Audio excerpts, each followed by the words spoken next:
هي الميزة الحقيقية. المرء يعرف في الأنام بفعله، وخصائل المرء الكريم كأصله.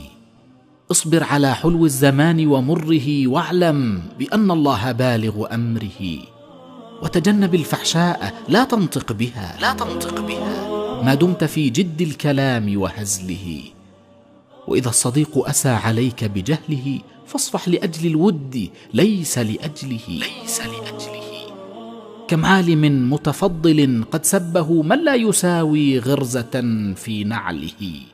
البحر تعلو فوقه جيف الفلا، والدر مطمور بأسفل رمله.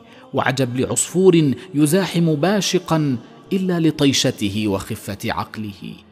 إياك تجني سكرا من حنظل، فالشيء يرجع بالمذاق لأصله. في الجو مكتوب على صحف الهوى، من يعمل المعروف يجزى بمثله.